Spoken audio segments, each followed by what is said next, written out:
big crowd flocks to see Jake LaMotta lay his title on the line. He lets loose with a terrific attack, felling the Italian boxer almost at will. Dimitri's never lost a fight, but if Jake can sustain the pace, it may be the end of a winning streak.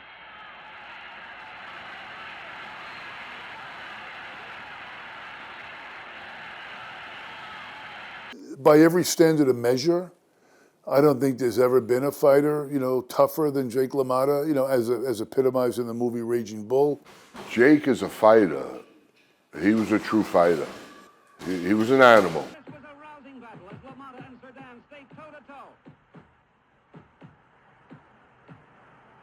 A guy who could soak up punishment and was willing to just keep going, walk through fire to get where he had to go. I mean, a really kind of fighter you don't see anymore. But he had good defense. He was pretty slick, and he could turn at the last minute. And I think Jake was a lot faster than people think he was. And remember, back in those days, a lot of people came over from the other side of the world with nothing, no skills, no education. But some guys had their hands, and he was one of those guys. LaMotta grew up on the streets of New York. Tough guy. Served time as a juvenile delinquent. And like Rocky Graziano, had a tough upbringing. Weren't many options open to him. Boxing was one of the few, and boxing was thriving then. It was second only to baseball in popularity. So Jake turned pro under the able management of a manager trainer named Mike Capriano. Wasn't the biggest puncher in the world, but threw enormous amount of punches. And he would just weigh you down. I mean, and then stop you. That's the way he would stop you. He'd beat you to death. He'd chop you down. He could take tremendous amount of punishment, never got tired, would be as fresh after 10 or 12 or 15 rounds of taking a tremendous beating as he was at the beginning. Mike Capriano taught Jake what was known as the bend and weave style. Not many trainers knew how to train a fighter in that style. But Capriano was a protege of Dave Shade, who made that style, perfected that style in the 1920s. And he drilled Jake LaMotta in that style month after month. The people who saw him train couldn't believe it. He would go 10 straight rounds in sparring. He did 10 miles of road work. His conditioning was unbelievable. He often won a lot of his early fights, because he fought more experienced fighters just on his sheer conditioning and his relentless aggressiveness. But he had his style, and he used it to his best ability. When he was getting ready for a fight, nobody trained harder. LaMotta, since acquiring the middleweight title, has become a very cautious fighter. But come February 14, caution will be thrown to the wind as the champions meet his severest test, the dazzling and hard-punching Ray Robinson. And beat guys who were better than him. There's no doubt Sugar Ray Robinson's, they're not even in the same league talent-wise, but he was able to beat him, and he fought him 6 times, and I think they went the distance 5 times. Until the last one where, of course, famous scene in Raging Bull, you couldn't knock me down, Ray, right? So, I mean, he's a guy, I think, who, because of his toughness and his work ethic, was able to go further than his talent. Because he knew how to ride with punches and knew how to slip and roll with them and counter with body attacks. That's how he defeated Sugar Ray Robinson. That style was just the style that was, if you're going to have a chance against Sugar Ray Robinson, that's the style you need, combined with great aggressiveness and strength, which is what LaMotta had. The man beat Sugar Ray Robinson. I mean, come on. Sugar Ray Robinson is probably one of the best of all time. On a target like this, your timing must be perfect.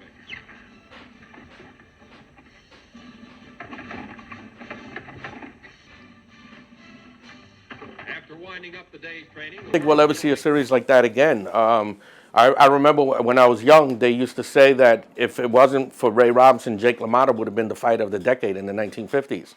So you're talking about 2 of the best fighters in possibly boxing's best era, going at it head-to-head, 18 days apart, 3 weeks apart, 3 fights in 5 weeks. The way they fought, they were just going right at each other each and every time.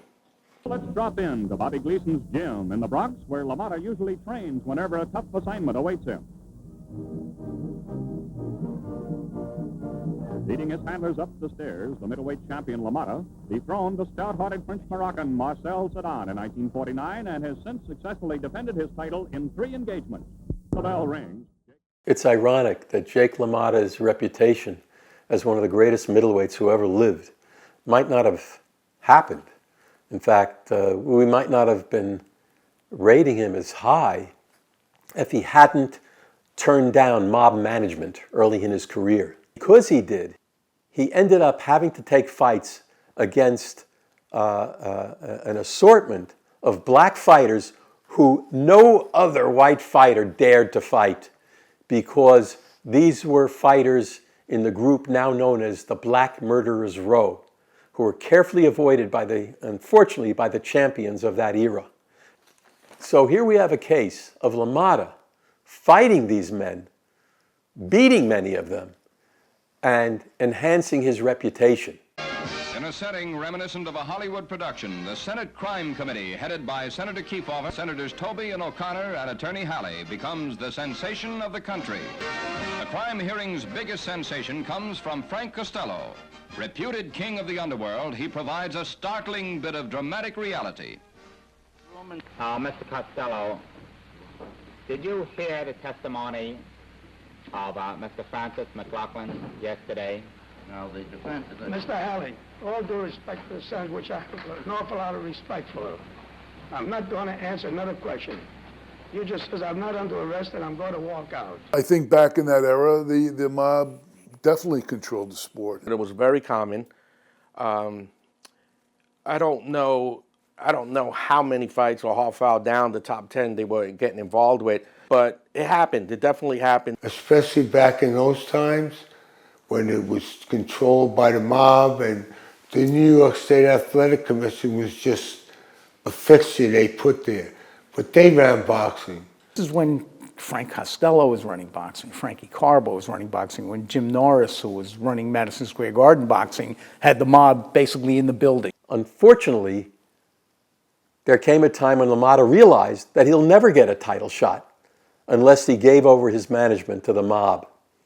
And in order to ensure a title shot, it's a well-known story, he had to agree to throw a fight to Billy Fox, a fighter he could have easily beaten. Jake LaMotta is very well known for taking a dive against Billy Fox. He probably would have beaten Billy Fox handily had the fight been fair. Jake LaMotta, they said he fixed the fight.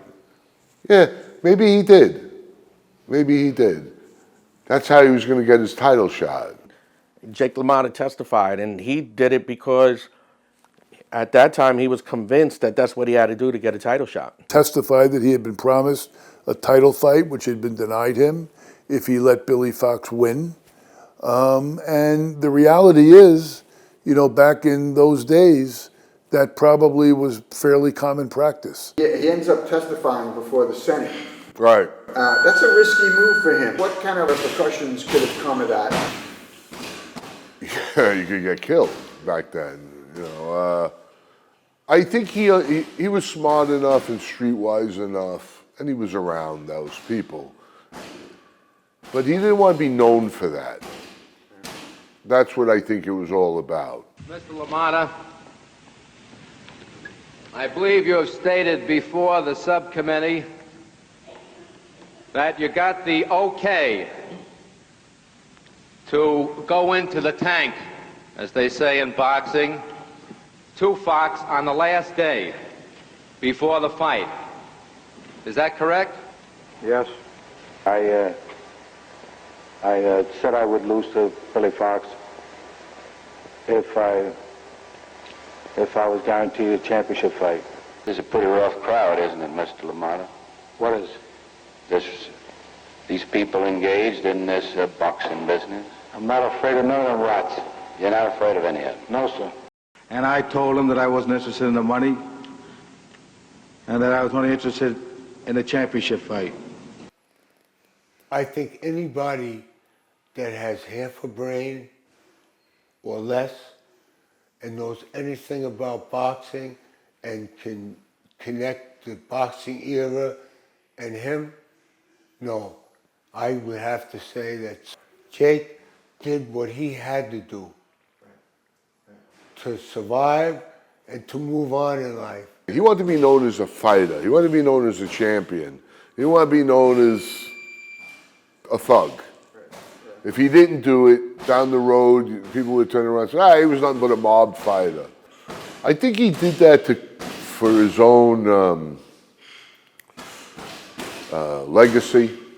He didn't want to be known as a guy who cheated. You know, Jake said it best. Jake said that, he said, I ain't afraid of those rats, right? And then Jake later reflected on that. He says, that wasn't me being brave, that was me being stupid. I should have been afraid of those guys, but I was too dumb to be afraid of them. So it turned out to be a very pivotal moment, though, for boxing history. I don't know if Jake went in there with the intentions of changing the sport or of getting even with these guys because he didn't like them. But it turned out to be a very, very, very crucial moment. The chief mob guys, basically Frankie Carbo and Blinky Palermo, had been convicted at the, just around the same time, and were sentenced to lengthy prison terms. So they were out of the picture, basically, for the most part. Have you ever threatened any manager or boxer or promoter at any time within the last 10 years for not carrying out any wishes in the boxing industry? Your wishes. I respectfully decline to answer the question on the ground that I cannot be compelled to be a witness against myself. You're directed to answer.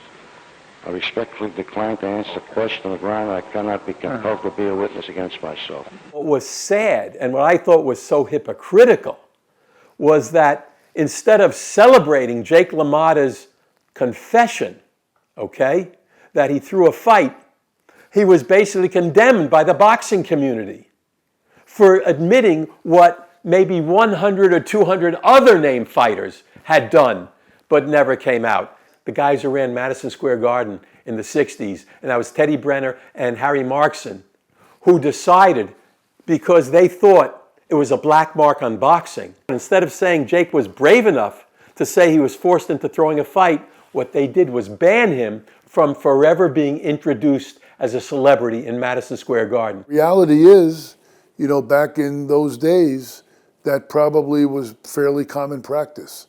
So if you put yourself in the shoes of a Jake LaMotta who's fighting his heart out, 3 or 4 or 5 times a month, maybe even more than that, and he's really getting nowhere closer to a title shot, sometimes you just gotta, weigh the odds, and is it worth it? And I think in the 40s, when boxing was a lot bigger than it is today, he figured it was worth it, and he wound up getting his title shot.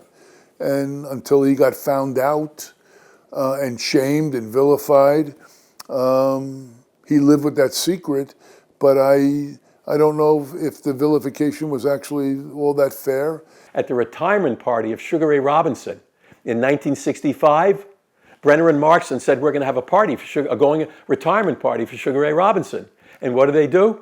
They brought in Robinson's well-known opponents who he won the title from, okay? They brought in Gene Fulmer, they brought in Carmen Basilio, they even brought in Bobo Olson, and even Randy Turpin. They brought him over from England. Who was missing? The fighter most connected to Sugar Ray Robinson's greatness, that was Jake LaMotta, like he was persona non grata. LaMotta his career epitomizes both the best and the worst of boxing. Don't forget, I was probably one of the only guys in the history of boxing that ever won a title without a manager. So, and the Mafia was after me. The Mafia was after me. How I survived, I'll never know. But somebody up there was liking me too. I had to buck the Mafia, I had to buck my wives, I had to buck everybody. And I survived. I'm a survivor. All those years that you stood up against the mob, they wanted to try to control you, they wanted to try to manage your career. Finally, against Billy Fox, you gave in.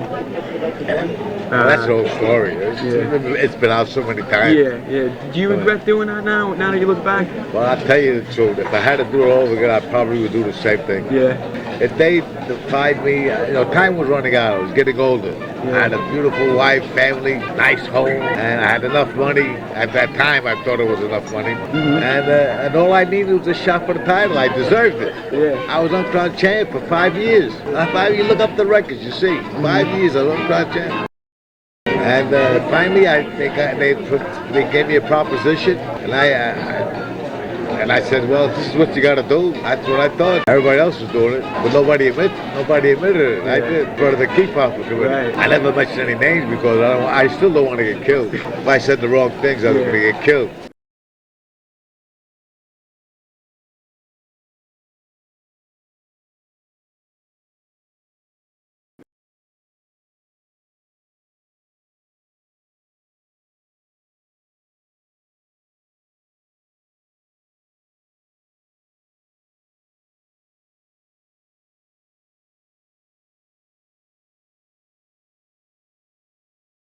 De Niro's portrayal of you earned him an Academy Award. How much time did you spend with him in preparing for that role? Well, we boxed over 1,000 rounds over a year before we shot one foot of film. I was 56 years old at the time, and I was training with De Niro, and I told him he'd be all right for him to hit me. I said, well, he can't hit me. Built up a lot of confidence. When I got done with him, I swear he could have fought professional. He was a hell of a pupil. All them boxing scenes you see in the movie, that's all him doing it. And he was doing a hell of a job. Really professional. What aspect of the film pleased you the most? And if any aspect of it, what didn't you like about it? I didn't like about the movie was that it was too real. It was too real. It brought back memories that I didn't like. Yeah. That can't be me. Well, the guy up there, I didn't like the guy up there on the screen. He's a bad guy. He's a real mean son of a bitch. But when I asked my ex-wife about that, was I really like that? She says, yeah. Well, I didn't like the guy I saw up there. But they did such a great acting job that they made me feel it. He was another guy who was as tough outside of the ring as he was inside of the ring. And you know, there's a lot of not so nice stories about Jake LaMotta out there. So anyway, we're sitting at the table, and this man comes up, a little old man with a scrapbook of Jake LaMotta stuff. And he says, you know, I love Jake, and, you know, all this stuff is signed, and Jake, could you sign this for me? And now Teresa, the wife, starts talking to me, and she says, this is Augie, and I love Augie. He's such a wonderful man. Jake suddenly drops the pen, right? He's signed his autograph. Drops the pen. He goes, what do you mean you love Augie? He goes, what do you mean? I'm your husband. What do you mean you love Augie? I look at my wife and I go, we're in the Tony Gennaro scene. We're in the middle of it. We're like, you know, like he ain't, what do you mean he's good looking? He ain't good looking anymore. It was hilarious. I mean, so it became, he was really, you know, he was who he was. I know one guy who's probably in his early 70s now, and he was in a bar in Midtown, and Jake LaMotta was over in the corner, and my friend was with his a new date, and he wanted to bring her over to meet the champ. This is going back in the 1970s, and the bartender said, "No, not tonight. You know, don't go over there." But my friend wouldn't be swayed, and he went over to say hello, introduce his girlfriend, and he could tell right away that it was a mistake. He shouldn't have done it. So from what he told me, Jake LaMotta started getting very fresh with the girl, and he felt like he had to do something. And LaMotta stepped on his foot, and he says, don't do it. Whatever you're going to do, don't do it. And he was pressing down on his foot so he couldn't move. And he had to leave. My friend, who was a big macho, big muscular guy, he had to leave the bar like with his tail between his legs. He was very embarrassed. How old do you think LaMotta was? LaMotta, this was probably in the mid-70s. So LaMotta would have been, you know, probably late 60s maybe.